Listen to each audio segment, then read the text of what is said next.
Hi. We're just going to wait a couple seconds, just a couple seconds.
Just a couple more seconds. We're going to get started.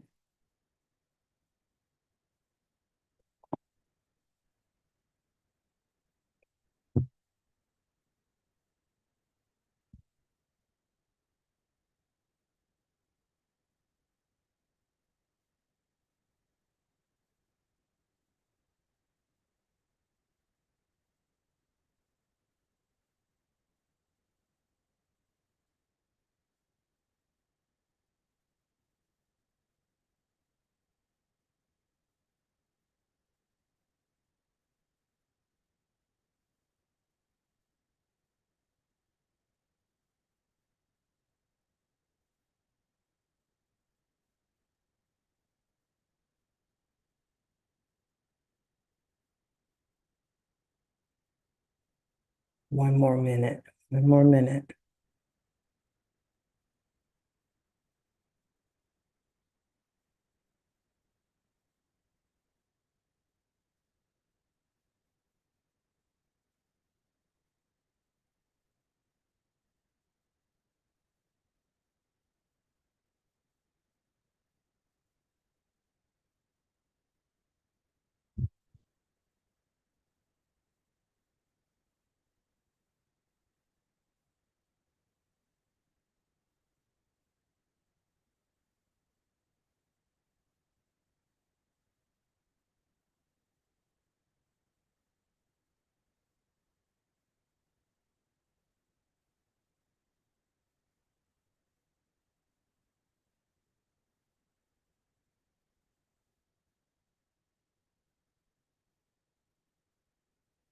Okay, we're going to get started now. Hi, and welcome to Reiki by Lani Woo's Crystal Corner and beginning of the week Reiki. Welcome. I'm your host, Lani Woo. I know it's been a long time. I'm like, should you guys call me your prodigal Reiki crystal priest? I'm always here in spirit and definitely gonna get better with the consistency of these mini Reiki sessions, as well as the Crystal Corner, because they help me as well. They really do. So thank you for joining me today. I'm excited to be here. I'm Lani Woo. Happy New Year to everyone who that is applicable to. Happy New Year to you. I hope that everyone has enjoyed their holiday season, however you spent that. I hope you had a great time and enjoyed it. I did. I did. Also, happy Wolf Moon in Cancer.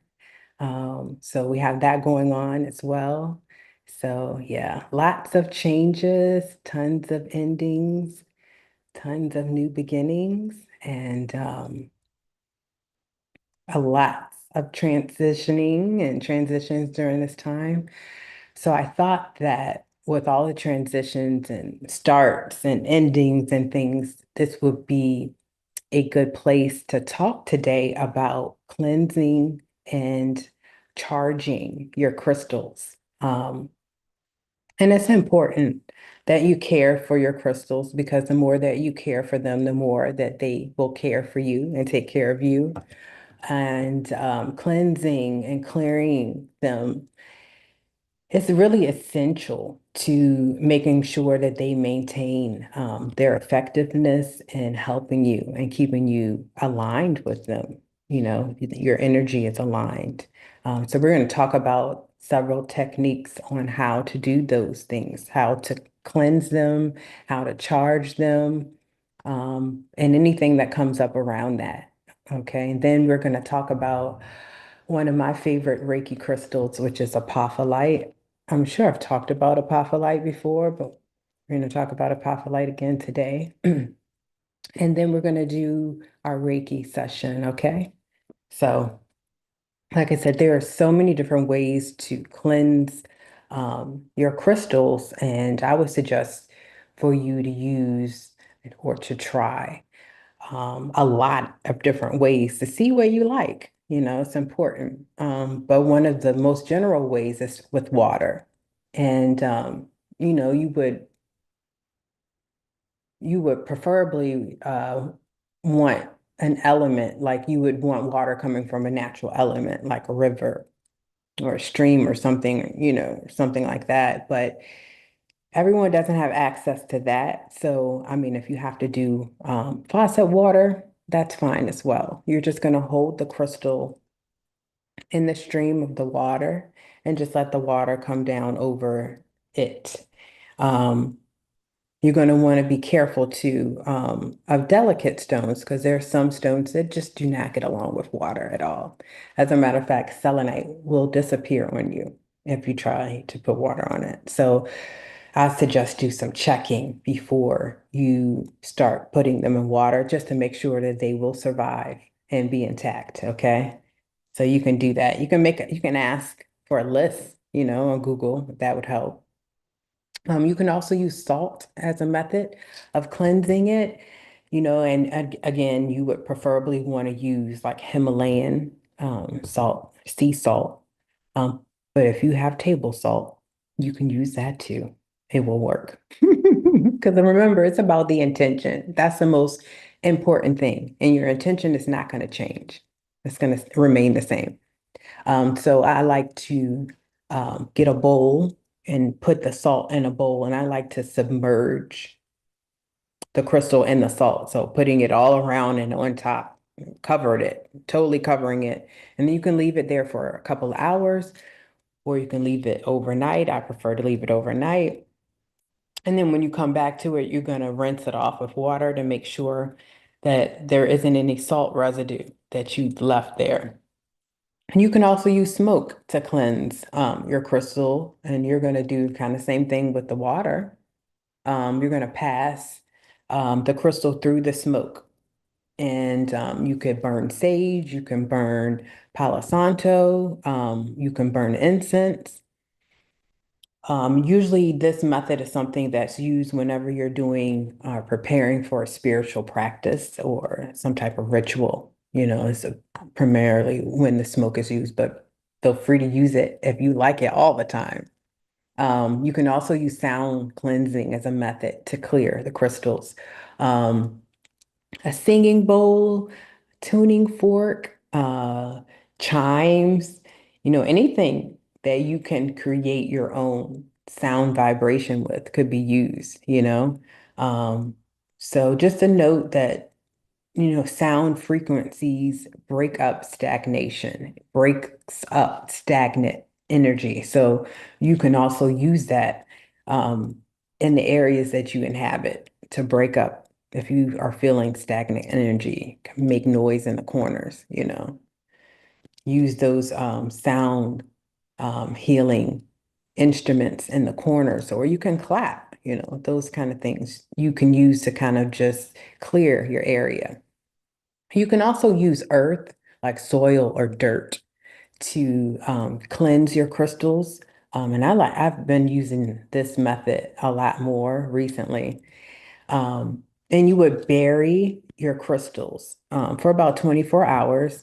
Now, for people who like it's wintertime and it's cold, and some people are not going to go outside and bury their crystals. You can take the dirt from outside, put it in a pot, and bring it inside if you want to, and bury it that way. If you are burying it outside, you are going to want to remember the location. Maybe you want to put a little landmark or a marker there wherever you're burying it so that you know where to come back to it. You can use sunlight or moonlight to also cleanse your crystal. You're going to use direct sun or moonlight. So you're going to place the crystal in an area where it's going to get that direct sunlight or moonlight for a few hours. A lot of people like to do this under a full moon because the lunar energy is very potent during that time. So you're going to want to make a note too that some crystals are going to fade in the sunlight. So you want to be conscious of that when you're using the sunlight to clear. Again, you can check, make sure that the crystals that you want to clear with the sunlight or a moon, well, we're talking about sun and being faded. Well, so the crystals you want to clear with the sun, you can do a check and make sure that they aren't crystals that are going to fade.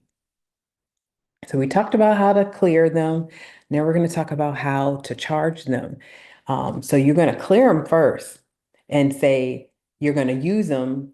So then you're going to charge them before you use them. But you normally would clear and then charge. You're always going to clear them first. You're going to cleanse them like you wouldn't eat off a dirty dish. It's like that. Um, so you can use the sunlight and the moonlight to charge again in a similar method as you would to cleanse it. Direct sunlight. You're going to put the crystal right into that direct sunlight and leave it there and let it absorb that solar energy. Again, you're going to be careful with crystals that may not do well with extensive sunlight. With the moon, same thing. You're going to set the crystal in the moonlight again. The full moon has a very potent lunar energy. A lot of people like to take advantage of that so that the crystal can absorb that lunar energy. And you're going to take a note that this is particularly helpful for those crystals that really help us with balancing our emotional energies because the moon will bring that out, those emotional feelings for us. So it's important that we know that we can charge those crystals, that that's their job is to help us manage those emotions and that energy, that we can charge those under moonlight to help us. So like crystals like your moonstone, to help you balance your energy, your amazonite, things like that, crystals like that. You can also use a crystal cluster to charge your crystal allies. You can use like a clear crystal cluster. And I just happen to have one here. And like like this one, and you could sit, like if you have smaller crystals, you could sit them right in there like that. However it fits, you can use it that way. Um, but I also have um, a selenite plate that I use, and it's flat. And I place the crystals right on top of that. Not only just like loose crystals, but I like jewelry, rings, bracelets, earrings, necklaces. Like, so it works really well. So clear quartz or selenite plate will help, definitely. And both the clear quartz and the selenite will amplify those crystals as well. So they're clearing them, but they're also amplifying their energy too. You can use a meditation also to charge up your crystals. And I like to do this type of activity when I'm doing a crystal grid, when I'm creating a crystal grid, before I place those crystals in that crystal grid shape. I will hold them and I will meditate with them and I'll focus on my intentions and the things that I want to bring into fruition through this grid. And so I'll sit there um, in that energy, and let the crystals absorb that energy of my intentions as well. So it's a nice way of personalizing the charge, especially like I said, if you're creating a crystal grid, it's a really nice added personal charging touch to it. Um, you can also use plants and flowers to charge your crystals. Now, I normally do it the other way, but you can do it either way. I normally like to put like raw chunks of clear quartz in my potted plants in the house to give them just a little burst of energy. But you can also use them to charge and to rejuvenate your crystals for you. So either way, it's a cycle. So you would place your crystals near or within a pot of living plants or flowers, so that they can absorb that earth's energy from the plants. So I think that's cool how earth's creations, you can use them interchangeably like that. I think it's really magical, really magical. So, just some key takeaways from our discussion on clearing, well, cleansing and charging our crystals. Like I said, it's important to regularly do this to make sure that you have the maximum potency of your crystals and also that the energies are aligned. Your energy is aligned with the crystal's energies. And periodically cleansing and charging your crystal is going to make sure that the energies are aligned. Um, Also want to again suggest that you try a number of the methods that we talked about and maybe journal and make a note about how you felt about that. You know, if you felt like one worked better for you than the other, make a note about that. And if you find new ways, add that to your arsenal and make notes about that and share, come back and share. Like if there's something that you find a way of clearing that we didn't talk about today, please drop down in the comments and share with us. I love a good share. But incorporating these techniques, you kind of ensure that you are fully using your crystals and your crystal allies to their maximum potential. So I want you to think about these different techniques and which ones, new ones you're going to try and the order, like which one you're going to try first, let me know. Drop down in the comments, like I said, and let me know. So we're going to go ahead and move to our Crystal Corner segment where we're going to talk about apophyllite. And I really love apophyllite. It's a favorite crystal, Reiki crystal for me because I utilize it as I'm treating. And I just sit it right up underneath my table. If I'm treating long distance, as you'll see, I'll have it right in front of me. I might put it on my heart. I might put it on my crown or third. I might put it in my root, like in my lap. Um, it's a great crystal and it's very vibrant, very potent. It's enhances peace and positivity. And it's used in a lot of spiritual and healing practices because of its different properties, because of the emotional healing. We talked about it calming, having a calming energy, which is great when you're in a situation where there's a lot of tense energy, where there's stress, or the person is stressed out. So, for example, in a Reiki treatment, your client, may be overly stressed. There may be things that are really stressing them out. And so the apophyllite will definitely help with that because it's going to eat up all the stress in that room and replace the negative energy and that anxiety energy with calm, peace, and that's so important, especially during this time, to have something that could just calm you down. Um, so I love it for that. And it's going to also remove blockages that you have, any type of emotional blockages. It's going to allow you to move those by better understanding yourself and why they're there. It's just important too. And it's important that you incorporate that in any type of like healing process, any type of treatment process as well. Um, there's a spiritual connection with apophyllite as well, because when you're working with it, it helps you to kind of open up and unlock the communication to the higher frequencies. So you're going to be able to unlock your intuition. You're going to be able to unlock those psychic abilities in ways that you may not have been able to do before. So that's always a good thing too. And especially if you're on this journey of healing, you're on a spiritual journey of healing, learning more about yourself and being able to connect more with your authentic self. This is going to help you, be able to ground and connect because it just opens up that channel. I love it for that.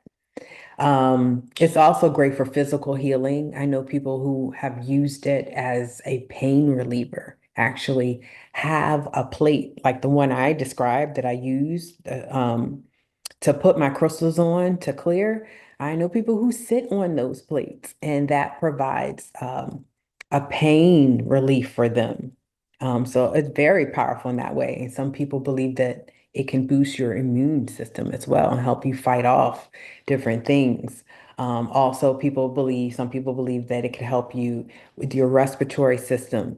If you have like allergies or asthma or anything, any type of suffering like that, it could bring ease to you. So it's a very helpful crystal, right? Um, and it also amplifies the energy of any other crystal. So um, it's going to clear it and then it's going to amplify it. And I think that's pretty neat. Clearing and amplifying. Um, it's great. And it also helps you to kind of remove any type of stagnant energy. Um, so you can use that in promoting positivity in your space. And I'll give you some tips on that in a second, like what that looks like in the spaces that you inhabit, whether that be at home, in the office, or wherever you are. We talked about the grounding benefits of apophyllite and the stability that it brings because it's clearing, because it's bringing in that positive energy, because it is connecting you with those higher realms, because it is guiding you on your healing and spiritual journey. It's just going to automatically have that grounding effect for you. Um, and it's also going to help you support you during transitions, any type of change that you're having, because there's a lot of dis-ease and like uncomfortability that comes with transitioning and changing things around you. So this is going to help you. This stone is going to support you during those times, which is important. Now, how can you use apophyllite? We talked about how to use it in Reiki as a Reiki practitioner. You can meditate with it as well. You can hold it, in your hands while you're deepening your thought process in a meditation to help you and enhance, your connection with spirit. You can use it in a crystal grid as well. And we've talked about that, on different videos, but like this is a great crystal to bring in, if you wanted a crystal grid to bring in positivity, positive energy, peace. But it's also great if you wanted a crystal to clear the energies of the other crystals that are in the grid and to amplify. You could use it as that as well. Use it in your home for decor or around the office. We talked about it clearing stagnant energy. Get pieces of it and drop it in the corners of your room, whatever room you're inhabiting, and it will clear that stagnant energy. Gossip and backbiting and all types of negative things happening in the office. Drop a couple of these in your area and see how that changes it. You can also wear it as jewelry, wear it as a necklace, as a pendant to help you. If you find yourself in places where it's toxic, it's negative energy, and you'd rather not be involved, you can wear it. Also, you can wear it as a bracelet as well. So all of these things you can use as tools and ways to um, use the energy and the power of apophyllite in our everyday lives. It's important. It's very it's a very vital crystal, and it's versatile because it has so many different benefits, for yourself as well as others. Because all the things that we listed that it can do for you, it will also do for the people that are in your area. So they can thank you later for that. So like let me know. Have you worked with the apophyllite before? Do you enjoy it? Is it one of your favorite crystals? How have you worked with it? Would you like to work with it in a different way? Which way would you like to work with it? Have you used it before as a Reiki practitioner? Have you had it used on you by a Reiki practitioner? All these things. Let me know. Drop down in the comments and let me know. How do you like apophyllite? Do you know apophyllite? Are you intrigued now? Are you going to get some? Let me know. So we're going to now switch gears slightly and move into our mini Reiki session. And just to give you a little bit, I think I told you already how we got here because of the Monday blues and just wanting to have a time that we dedicate to getting ourselves ready for the upcoming week, whatever that entails, it's different stuff for different people. But like if you have like a project due, you got a paper due, there's a test, you have an interview, like whatever it is, taking this time and allocating that to get yourself mentally, spiritually ready for whatever it is that you have to tackle in a week.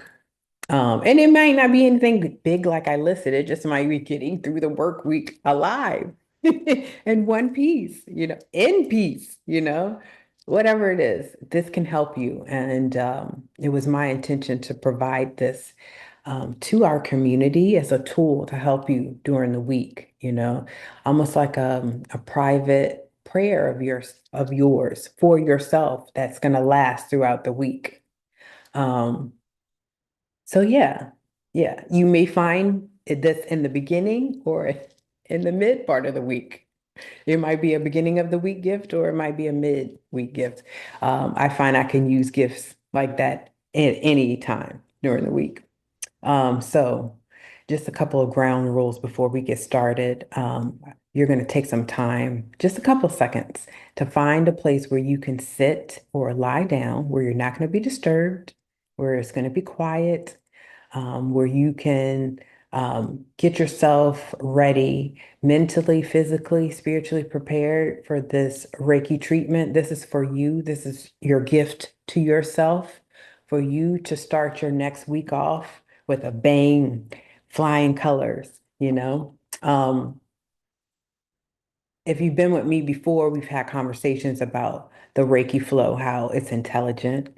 We don't need to tell it where to go. It knows where to go. It knows where you need healing. But if you want to direct it, you can. It's not going to listen to you. So I want you to also, while you're trying to find a space where you can prepare yourself for the Reiki flow, I want you to start thinking about areas that you would intend to direct the Reiki to. Now, it could be something physically that you're dealing with in your body. It could be something somebody else is dealing with. It could be something in a relationship that you're dealing with that you just kind of don't know what to do. It's something you just want to give prayer to. You could send Reiki to that too. So I want you to think about those things and keep that in your mind as we're doing this. Because again, you can direct the Reiki to go to those areas. So we're going to start off with some deep breaths, just to connect with our body, what we're feeling, but also to kind of like let go of our day because it's like 5 o'clock. We've been doing stuff, talking to people. Sometimes we need to put that stuff down, especially if it's stressing us out and get ready for the Reiki, get ready for the healing flow. So that's what we're going to do. We're going to use our apophyllite to enhance, to amplify, to bring that positive energy. It's also going to eat up any anxiety and stress that we may be feeling at the time. And it's also going to eat up any negativity. that it may find and turn it in, transmute it, just transmute it into positive energy for us. Okay. So, like I said, we're going to start with some deep breaths. So, I hope you found your area where you can sit and you're not going to be disturbed. So, go ahead and sit down. If you have other crystal allies that you want to use in addition to our apophyllite this evening, go ahead and grab those, but hurry back. And we're going to start by taking some deep breaths, okay? So, oh, also, you're going to see me motion doing like symbols with my hands. Those are Reiki symbols. They allow me to send the Reiki to you more precisely. Okay, so I just want to let you know. Okay, so I want you to take a deep breath in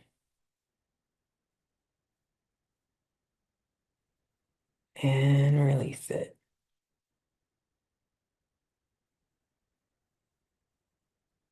Put your hands, palms up on your thighs. Take another deep breath in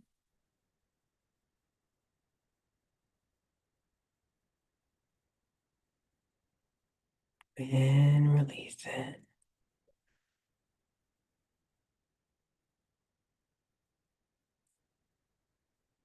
Deep breath in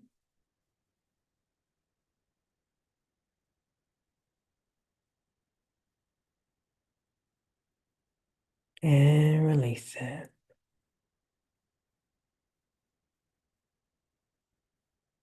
Take a deep breath in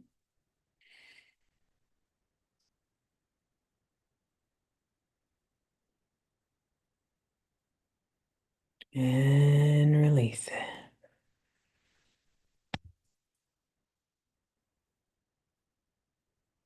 Can take the deep breath in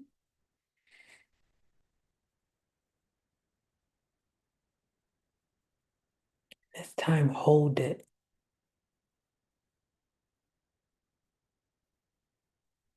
and release.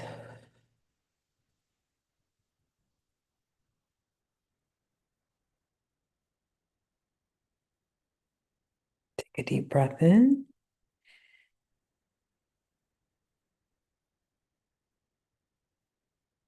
hold it,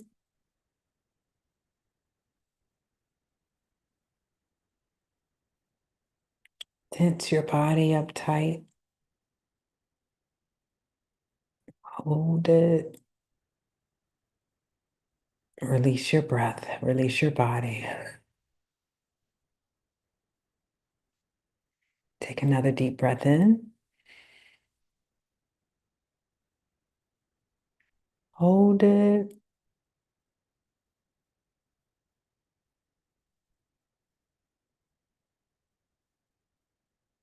tense your body up tight, hold it,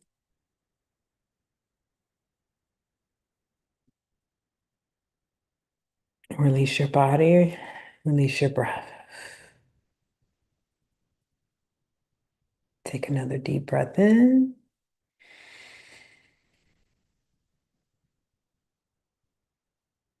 hold it,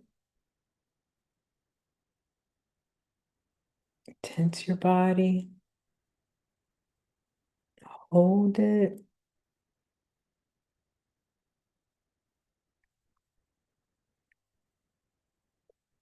release your breath, release your body. Okay, I want you to continue breathing deeply on your own, and I'm going to start the Reiki flow, okay? Okay.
Take some time now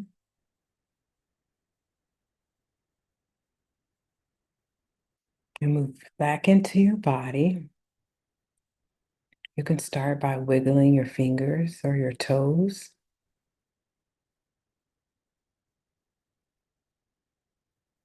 And when you're ready, you can open your eyes. Welcome back. Welcome back. I hope you enjoyed our beginning of the week mini Reiki session. Um, I remembered that I did not say that if you see me place my hands on my body, I'm using my own body as a surrogate to send you Reiki, which can be done using the long distance symbol. So thought I'd mention that. Um, like I said, I hope that you enjoyed the Reiki. I always enjoy my time with you. And I hope that you are encouraged to get a piece of apophyllite. And if you already have it, I encourage you to use it in a different way than you're currently using it, maybe perhaps in one of the ways that we discussed today, and let me know how that works for you. You're going to want to drink a lot of water after our treatment today because when you get a Reiki treatment, it will dislodge toxins and things in your body. So the water is going to flush your system of those toxins. So it's important that you drink water after this treatment and keep note of any dreams that you may have tonight as well. Okay. Reiki for your dreams. I want to thank you for tuning in to this episode of Crystal Corner, as well as the beginning of the week Reiki, brought to you by Reiki by Lani Woo. I'm your host, and I am so tickled and especially feeling magical to be able to be here and share these moments with you. I look forward to many more episodes and many more magical moments with you and magical crystals. Um, it's my intention to send you light, to send you courage for any of the transitions and changes, endings and beginnings that you may find yourself in, as well as grounding to help you stay tethered while you're moving and navigating these changes. I will see you next episode with another crystal and more Reiki. I'm Lani Woo. I'll see you next time. Peace.